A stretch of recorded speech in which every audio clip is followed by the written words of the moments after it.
এই জন্য এখানে হাফেজে কোরআন হলে কি লাভ, হাফেজে কোরআন হলে কি লাভ, আলেমে কোরআন হলে কি লাভ, এই সম্পর্কে আপনাদের খেদমতে দু চারটা কথা বলি। আল্লাহ পাক যেন দয়া করে আমার কথাগুলোর দ্বারায় আপনাদের অন্তরে এবং মাইকের আওয়াজ যতটুকু যায় সকলের অন্তরে যেন কোরআনের একটা মহাব্বত পয়দা করে দেয়। সকলে বলি আল্লাহুম্মা আমিন। দেখেন এখন আমার বয়স হয়েছে, এখানে এমন কোনো লোক নাই যারা আমার বয়ান শোনেন নাই, সকলে তো আমার বয়স শুনছেন।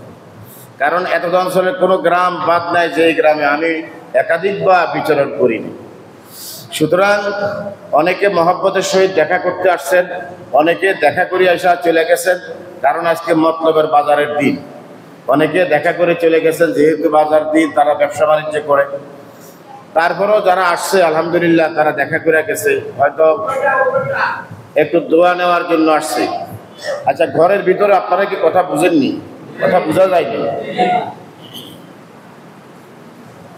এখন আসেন, কি জাগতিক লাইনের এলেমটাই বেশি গুরুত্বপূর্ণ নাকি পরকালের কোরআন হাদিসের এলেম বেশি গুরুত্বপূর্ণ? এই সম্পর্কে দুটা কথা বলুন।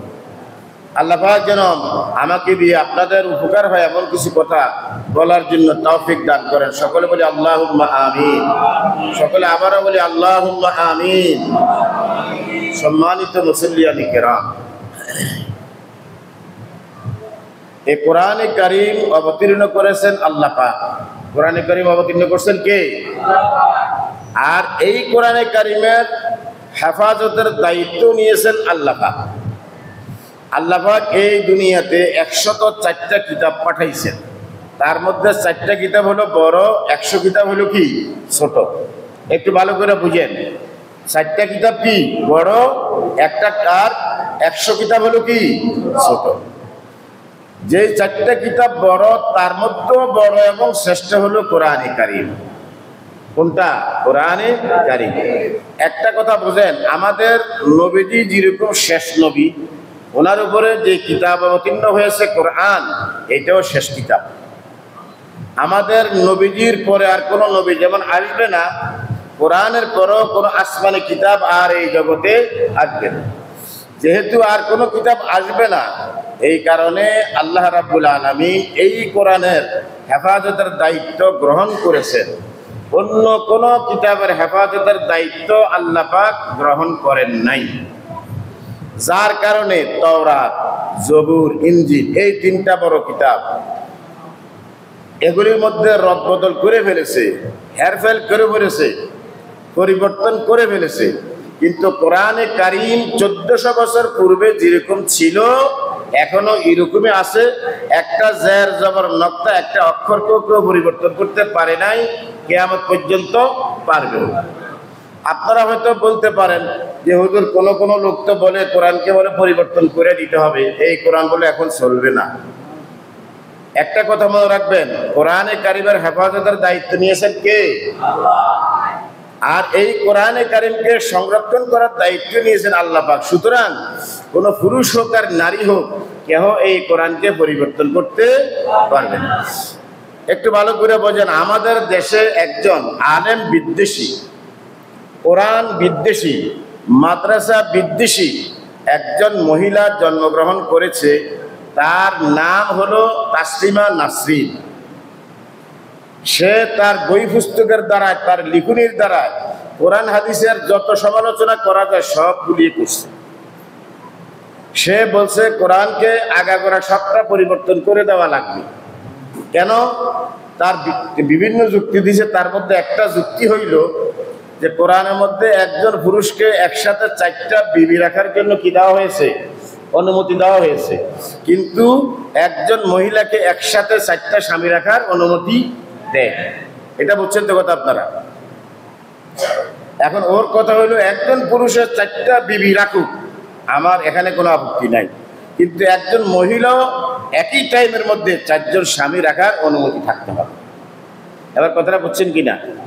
এখন তার কথা অনুযায়ী তার এক স্বামী আছে নগরপুর, আরেক স্বামী আছে নগাঁও, আরেক স্বামী আছে মতলব, আরেক স্বামী আছে বাবুরহাট। কথার কথা।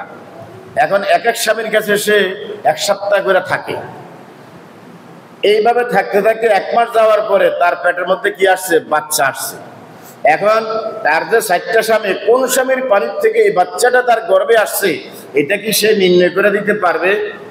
আর কথা বুঝছেন? হয়তো 4 স্বামী বলবে এই ছেলেটা আমার, অথবা 4 স্বামী অস্বীকার করবে এটা আমার না, এটা তোমার ওই দগরপুরের অথবা মতনগর অথবা নগর পানির সন্তান। কথা বুঝতে পেরেছেন কিনা? হয়তো 4 জনে দাবি করবে, অথবা একজনে এই সন্তান কি করবে না, গ্রহণ। কিন্তু যদি মনে করেন একজন পুরুষ প্রয়োজনে যদি 4টা বিবাহ করে আর 4টা বিবির ঘর থেকে 4টা সন্তান হয়, এই 4টা সন্তানের বাবা নিয়ে কি কোনো ঝগড়া আছে? কথাটা বুঝছেন কিনা? এখন চিন্তা করে দেখেন ওই মহিলার মাথার মধ্যে কি পরিমাণ পায়খানা আছে। আসলে এত কথাটা যেহেতু আসছে, একটু সংক্ষেপে একটা কথা বলি। এটা কথাটা লম্বা করে বললেও বলা যায়, ছোট করে বললেও বলা যায়, আপনাদেরকে ছোট করেই বলি। একজন জমিদার, তার বাড়ির চতুর্দিকে বাউন্ডারি আছে, সুন্দর বড় একটা গেট আছে, ভালো করে বুঝেন একটু। এখন ওই জমিদার তার বাড়িতে একটা কুকুরনি পালে, কুকুরনি। ওই কুকুরনির গায়ের কালার হইল সাদা, তার গায়ের কালার কি? সাদা। এখন অনেক জায়গায় সাদাকে কি বলে? দলা বলে, দলা। জমিদারও আদর করে তার নাম রাখছে কি? দলি। ওই কুকুরনির নাম কি রাখছে? দলি রাখছে। কুকুরনি এই জমিদারের বাড়ি বাউন্ডারির ভিতরে থাকে, কোথাও যায় না। জমিদার তাকে দুধ ভাত কলা ইত্যাদি খাওয়াইয়া তাকে লালন পালন করতেছে। হঠাৎ করে বাড়ির গেটের মধ্যে এক কালো কুকুর আসছে। কালো কুকুর এসে ঘেউ, মানে ঘেউ কইয়া ডাক দিছে। ডাক দেওয়ার পরে ওই সাদা যে দলি কুকুরের গলার আওয়াজ পাইয়া দলি দিছে দৌড়। হ্যাঁ, আমার এরিয়ার মধ্যে আবার কোন কুকুর আসলো? যাইয়া দেখে যে মিস্টার কালো কুকুর, বিশাল বড়, ঘাড়ও মোটা, লেজটাও খাড়া, সুঠাম দেহের অধিকারী। এটা হলো কালো কুকুর। মিস্টার কালো কুকুর সিনা টাইট করে দাঁড়িয়ে কয়, এই দলি, তুই রাগ করছিস কেন? আমি জানি এই জমিদারের বাড়িতে তুই থাকস, তোর কোনো প্রেমিক নাই, তোর কোনো কি নাই, আমি তো তোর সাথে একটা প্রেম আর ভালোবাসা করতে আসছি। বুঝছেননি কথাটা? এখন দলি কয়, এটা হয়তো তো ভালো হয়, যেমন একটা কুকুর সুঠাম দেহের অধিকারী, এরকম একটা কালো কুকুর যদি আমার প্রেমিক হিসাবে পাইয়া যায় তো ভালোই হয়। এখন দুজনের মধ্যে কি হয়ে গেছে? মহাব্বত হয়ে গেছে, মিলজুল হয়ে গেছে। এখন আর কোনো ঝগড়া নাই এই জনের সাথে, এই জন্য ঘষাঘষি করে। কালো কুকুর আবার যাওয়ার সময় এই দলিকে বলছে, আমি তো এখন চলে যাচ্ছি, আমি কিন্তু তোর পেটের ভিতরে বাচ্চা দিয়ে গেছি। কুকুরে বাচ্চা দেয় কয়টা? 7টা সাধারণত। তো যদি তোর পেটের থেকে কুকুরের বাচ্চা ডেলিভারি হয়, হতে পারে এই বাচ্চাগুলোর গায়ের কালার কালো হতে পারে, যেহেতু আমার গায়ের কালার কালো। এই কালো বাচ্চাকে দেখলে হয়তো এই জমিদার বাড়ির লোকেরা তোর বিরুদ্ধে আন্দোলন করবে যে তুই গোপনে আবার কোন কালো কুকুরের সাথে প্রেম করবি। তোমার চিন্তার কোনো কারণ নাই, সময় হয়ে গেলে তুমি আমার সাথে যোগাযোগ করবা, আমি তোমাকে আমার দেশে নিয়ে আসবো। আমি তোমাকে আমার দেশে কি? এই মিস্টার কালো কুকুর হলো ইহুদি, এই মিস্টার কালো কুকুর হলো নাসারা। এদিকে আইন, হাদিসে আসে। আচ্ছা, আপনারা কথাটা খেয়াল করতেছেন তো? দেখেন, আপনাদের এখন হাজী সাহেবকে দেখে মনে পড়লো, এই দগরগুরুর সাথে আমার অনেক সম্পর্ক। আপনাদের দগরগুরু শুয়ে আছে আমার প্রাণ প্রিয় আস্থাভাজন ব্যক্তি আব্দুল জব্বার দেওয়ান সাহেব। আমার মনে আছে একবার হাজী সাহেবের বাসায় রাত্রবেলায় আসার নামাজ পড়ে দাওয়াত খেতে আসছে। হঠাৎ করে বৃষ্টি লেগে গেল, রাস্তাটা ছিল কাঁচা। এখন রিক্সা কিছুই পাওয়া যায় না। হাজী সাহেব আমার ছেলে, যে এখন ঢাকা থাকে, আলহামদুলিল্লাহ অনেক বড় মসজিদের ইমাম, ওরে এখান থেকে কোলে নিয়ে মতলব পর্যন্ত এই বয়স্ক মানুষ উনি কোলে করে তারপরে নিচ্ছে। এই কথাটা আমি আজীবন ভুলব না। মাদ্রাসা মসজিদ নিয়ে উনি অনেক পরিশ্রম করছে, অনেক কষ্ট করেছে। ওনার জামাতা আছে আমাদের হাজী টুকুফর হাজী সাহেব, ওনার সাথে আমি একসাথে হজ করেছি। কথাটা মধ্যখানে আসছে, একটু বলে দিলাম আর কি। একসাথে হজ করেছি, এখন পর্যন্ত মহব্বত আছে, মাঝে মধ্যে যোগাযোগ হয়।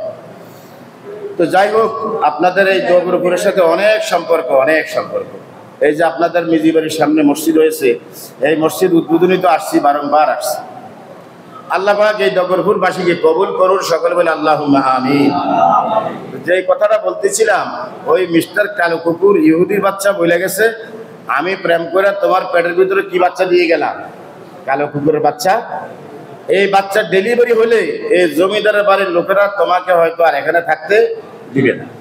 তোমার কোনো সমস্যা নাই, তুমি যদি অবস্থা বেগতিক দেখো, তুমি আমার কাছে ফোন করবে, আগে ফাস্টফুড রেডি রাখবা, আমি আমার এমবিসিতে ফোন করে বলে দিব তোমাকে যেন তাড়াতাড়ি ভিসা দিয়ে টিকিট দিয়ে যেন আমার দেশে পাঠিয়ে দেয়।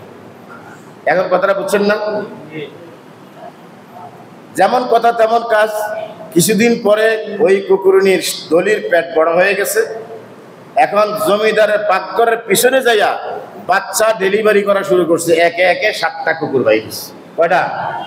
এই 7টা কুকুরের বাচ্চা সবগুলোর গায়ের কালার হয়েছে কালো। এই কালো কুকুরগুলো এখন যখন দেখলো জমিদারের বাড়ির লোকেরা, ও দলি, তোরে এত সুন্দর করে লালন পালন করলাম, এত মায়া করে লালন পালন করলাম, তুই আবার গোপনে গোপনে কম মিস্টার কালো কুকুর ইহুদির সাথে তুই সম্পর্ক করলি, আজকে তোর পেটের ভিতর থেকে কালো কুকুরের বাচ্চা বাইর হয়। জমিদারের বাড়ির লোকেরা কয়, না, এই শয়তানকে আর এই দেশে থাকতে দেওয়া। এদেশের মুসলমানেরা এখন বুঝছেন তো, জমিদারের বাড়ি এটা হলো বাংলাদেশ। এই জমিদারের বাড়িতে থাকা তাসলিমা নাসরিন বিদেশি কালো কুকুরের সাথে প্রেম করেছিল। কথা বুঝছেন কিনা? এখন প্রেম করে আসছে এদেশের মুসলমানদের দুর্বার আন্দোলনের মুখে টিকে থাকতে না পারা ওই প্রেমিকের সাথে যোগাযোগ করে প্রেমিকের দেশে চলে গেছে। অদ্যবধি কোথায় আছে? সেই প্রেমিকের দেশেই আছে।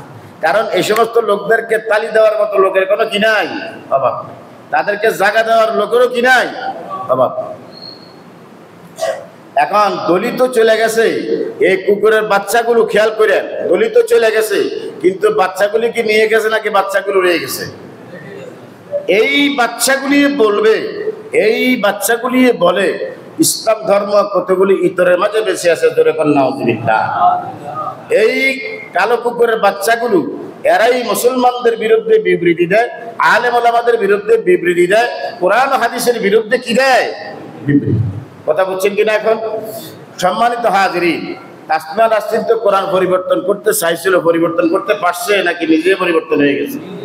নিজে পরিবর্তন হয়ে এখন, অথচ এই মহিলাটা একজন নামাজি বাবার সন্তান, একজন নামাজি মায়ের সন্তান।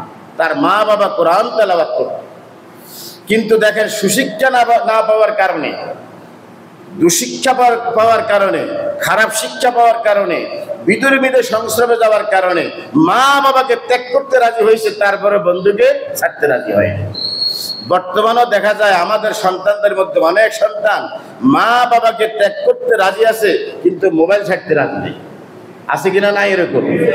সম্মানিত হাজির, যে কথা বলতেছিলাম, এই কোরআনে কারীমকে পরিবর্তন কেউ করতে পারে না, কিয়ামত পর্যন্ত কেউ কি করবে না, পাঠ করতে পারবেও না। আজ পর্যন্ত পরিবর্তন করতে পারে নাই, পরিবর্তন করতেও পারবে না। আপনাদের মনে প্রশ্ন জাগতে পারে যে হুজুর, তাহলে কি আল্লাহ পাক কি একটা বড় সন্দুক বানাইছে যে এটার মধ্যে কোরআনে কারীমকে হেফাজত করবে? না, আল্লাহ পাক লোহার সন্দুক বানায় নাই, আল্লাহ পাক একটা কুদরতি সন্দুক বানাই দিয়েছে। এটা হলো এদেশের মুসলমানদের কলিজা, এদেশের মুসলমানদের সিনা, মুসলমানদের সন্তানদের সিনা। কথা বুঝছেন কিনা? আচ্ছা বলেন, এই পৃথিবীর মধ্যে তাওরাত, জবর, ইনজিল হতে নিয়ে যতগুলো কিতাব আছে, একটা কিতাবের হাফেজ গোটা দুনিয়া খোঁজ করলে আপনি পাবেন না। বর্তমানে শুধু বাংলাদেশে 50 লক্ষাধিক হাফেজে কোরআন রয়েছে। কত লাখ? বাংলাদেশে 15 লাখের মতো আছে, গত বছর জরিপ দেওয়া হয়েছে। এখন আসেন, আল্লাহ পাক এই কোরআনকে সহজ করে দিয়েছেন, যেহেতু আল্লাহ পাক কি কোরআনকে কি করবেন? হেফাজত করবেন। হেফাজত যেহেতু করবেন, এটাকে কিও করে দিয়েছেন। আচ্ছা আপনাদেরকে একটা প্রশ্ন করি, কোরআনের ভাষা কি আমাদের ভাষা নাকি আরবদের ভাষা? সংক্ষেপে বুঝেন, এটা কাদের ভাষা? একটা দেশের ভাষা আরেকটা দেশের লোক শিখতেও 10-12 বছর লাগে। আমরা দেখবেন 12 বছর 14 বছর লাগাইয়া স্কুল কলেজ ভার্সিটি শেষ করছি, যদি একটা ইংরেজি পত্রিকা আইনা দেন, দেখবেন যে পড়তে লাগলে মাথার গাম পায় পড়া শুরু করবে। কথা ঠিক নাকি বেঠিক? কিন্তু দেখেন আল্লাহ পাক কোরআনে কারীমের এই বিধান যেহেতু কিয়ামত পর্যন্ত রাখবে, এই কোরআনে কারীমকে আল্লাহ পাক এত সহজ করে দিয়েছেন যে 12-14 বছর একটা ছেলে 10-12 বছর 8-9 বছরের একটা ছেলে 30 পারা কোরআনকে তার সিনার মধ্যে আবদ্ধ করে রাখে, অথচ এটা আমাদের ভাষা নয়। এবার বুঝছেন নাকি বোঝেন নাই? আমার সত্যিকার বলতে কি, যখন রমজান মাসে হাফেজে কোরআনের কোরআন তেলাওয়াত করে, মনে মনে করি আল্লাহ কি তার সিনার মধ্যে কি কুদরতি ট্যাপ রেকর্ডার ফিট করে দিল নাকি? ভর্তি আছে আর বাইর হইতে আছে, ভর্তি আছে আর কি হইতেছে। আপনারা করেন না অনেক সময় ফাতনা তরাবি? তাহলে বোঝা গেছে আল্লাহ এই কোরআনটা সহজ কেন করছেন, যেহেতু এই কোরআনের বিধান কতদিন পর্যন্ত থাকবে? কিয়ামত পর্যন্ত থাকবে। আর এই কোরআনের বিধানটাকে, এই কোরআনটাকে সংরক্ষণ আর হেফাজতের জন্য আল্লাহ রাব্বুল আলামিন আল্লাহর বান্দাদের এই সিনাটাকে আল্লাহ পাক কবুল করে নিয়েছেন। ভাগ্যবান ওই ব্যক্তি যার সিনাটা কোরআনকে গ্রহণ করে নিয়েছে, ভাগ্যবান ওই ব্যক্তি যার সিনাটা কোরআনকে ধারণ করেছে, ভাগ্যবান ওই ব্যক্তি যেই ব্যক্তি এই কোরআনকে লালন করে। তার থেকে বড় ভাগ্যবান আর কেউ নাই। কথাটা আমার নয়, এই কথাটা বলেছেন দুজাহানের সরদার মুহাম্মদুর রাসূলুল্লাহ সাল্লাল্লাহু আলাইহি ওয়াসাল্লাম। আল্লাহর নবী কি বলেছেন? খায়রুকুম মান তাআল্লামাল কুরআনা ওয়া আল্লামা। ও আমার উম্মতরা, ভালো করে বোঝো, ভালো করে শোনো। এই দুনিয়ার মধ্যে যত লোক দেখো কোটি কোটি টাকার মালিক, বড় বড় ক্ষমতার অধিকারী, তারা ভালো নয়। সবচেয়ে ভালো হলো আমার ওই সমস্ত বান্দারা যারা কোরআন শিখে, শিখার পরে আবার এই কোরআনের খেদমত করে কোরআন শিখায়। আচ্ছা, আল্লাহর কথার থেকে সত্য কি আর কারো কথা আছে? আমান আসলাতু মিনাল্লাহি কিলা, কেমন না হুজুর আছে না?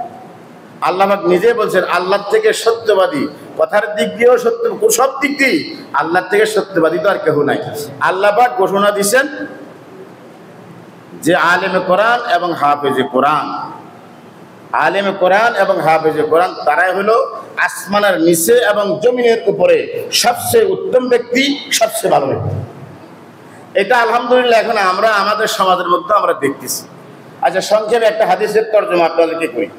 আল্লাহর নবী বলেছেন, মান কারাআল কুরআন ওয়া আমিলা বিমা ফিহি উলবিসা ওয়ালিদাহু তাজাই ইয়াউমাল কিয়ামাহ যাউহু আহসানু মিন যাউইশ শামসি ফি বুয়ুতিদ দুনিয়া লাউ কানাত ফীকুম ফামা যান্নুকুম বিল্লাযী আমিলা বিহাদা।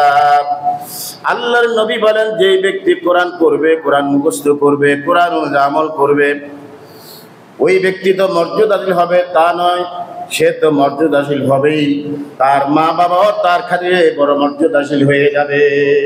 হাফেজে কোরআন মর্যাদা আছেই, হাফেজে কোরআনের মর্যাদা কোনো বইলে শেষ করা যাবে না, কিন্তু তার খাতিরে তার মা বাবার মর্যাদা কতটুকু হবে? আল্লাহ পাক বলেন, আল্লাহর নবী বলেন, উলবিসা ওয়ালিদাহু তাজাই ইয়াউমাল কিয়ামাহ। এ বাবারা, নিয়ত করেন কিয়ামতের ময়দানে এমন একটা নূরের টুপি পাওয়া যাবে, একটু সামনে আসতেছে, যে এই নূরের টুপি গোটা দুনিয়া বিক্রি করলে একটা নূরের টুপির দাম হবে না। উলবিসা ওয়ালিদাহু তাজাই ইয়াউমাল কিয়ামাহ। ওই হাফেজে কোরআন, আলেমে কোরআনের মা এবং বাবার মাথার মধ্যে কিয়ামতের ময়দানে এমন একটা নূরের টুপি পরিয়ে দেওয়া হবে, যে এই নূরের টুপির আলোতে গোটা হাসরের ময়দানটা আলোকিত হয়ে যাবে। ভাইয়েরা, ভালো করে বোঝেন, তাদের মাথার নূরের টুপির আলোটা কেমন হবে? আল্লাহর নবী বলেন, যাউহু আহসানু মিন যাউইশ শামসি ফি বুয়ুতিদ দুনিয়া লাউ কানাত ফীকুম। আল্লাহর নবী বলেন, এমন নূরের টুপি পরে দেওয়া হবে, তার ওই নূরের টুপির আলোটা হবে, নূরের টুপির আলোর দ্বারা গোটা হাসরের ময়দানটা আলোকিত হয়ে যাবে। হাসরের ময়দানটা কি শুধু জগর উপরে সমান? আল্লাহু আকবার। হাসরের ময়দান গোটা পৃথিবীর থেকে কয়েক গুণ বড়। ওই হাসরের ময়দানটা হাফেজের মা, হাফেজের বাবার মাথার নূরের টুপির দ্বারা আলোকিত হয়ে যাবে। কিরকম আলোকিত হবে? এই লাইটের মতো। আল্লাহর নবী বলেন, যাউহু আহসানু মিন যাউইশ শামসি ফি বুয়ুতিদ দুনিয়া লাউ কানাত ফীকুম। আল্লাহর নবী বলেন, ও আমার উম্মতরা, ভালো করে শোনো, ভালো করে বোঝো, এই হাফেজে কোরআনের মা বাবার মাথার মধ্যে যে নূরের টুপি পরিয়ে দেওয়া হবে, ওই নূরের টুপির আলোতে গোটা হাসরের ময়দানটা, গোটা পৃথিবীটা আলোকিত হয়ে যাবে। কিরকম আলো হবে? আল্লাহর নবী বলেন, একটা ঘরের ভিতরে যদি সূর্যটা উদিত হয়, এখানে তো কতগুলি লাইট লাগেছে, কিন্তু যদি এখানে সূর্যটা উদিত হয় কিরকম আলোকিত হবে? যেই সূর্য গোটা পৃথিবীকে আলোকিত করে, একটা ঘরের ভিতরে সূর্য উদিত হলে কেমন আলোকিত হবে? আল্লাহর নবী বলেন, একটা ঘরের ভিতরে সূর্য উদিত হইলে যেমন আলোকিত হয়, যেমন আলোকিত হয়, বাবারা ভালো করে বুঝেন, সূর্যের আলোতে ওই ঘরটা যেমন আলোকিত হবে, হাফেজ কোরআন আলেমে কোরআনের মা বাবার মাথার মধ্যে যে নূরের টুপি পরিয়ে দেওয়া হবে, ওই নূরের টুপির আলোতে গোটা হাসরের ময়দানটা তার থেকেও বেশি আলোকিত হয়ে যাবে। ভাইয়েরা, নিয়ত করেন, নিয়ত করেন, নিয়ত করেন। আল্লাহ তো আমাদেরকে ঠকায় নেই। আমার ছেলেদেরকে স্কুলে পড়াইতাম, ক্যাডেট কলেজে পড়াইতাম, ক্যাডেট স্কুলে পড়াইতাম, কত দিক দিয়ে ফরমাই দিছে, আমি এক পায়ে দাঁড়ানো ছিলাম। আলহামদুলিল্লাহ, আমাদের পুত্রবধূরা আমাদেরকে ইজ্জত করে, সম্মান করে। ঘরে গেলে আমার বধূরা আসা ওই জুতাগুলি আইনা দরজার মধ্যে দিয়ে দেয়, বা আমি বাইর হয়ে গেলে জুতাগুলি নিয়ে দরজার মধ্যে নিয়ে রেখে দেয়। আব্বু আসলে কষ্ট পাবে। আর একটা শব্দের সাথে যতবার শব্দ বলবে ততবারে বলবে আব্বু আব্বু। ওর শাশুড়ির সাথে একই আচরণ। কিন্তু এখন তো দুর্ভাগ্যজনক, ছেলের বউ থেকে খেদমত পাওয়া তো দূরের কথা, নিজের গর্ভের সন্তান থেকেও খেদমত পায় না। কথা ঠিক কি রাখো? ওই যে সুশিক্ষার অভাব। কিসের অভাব?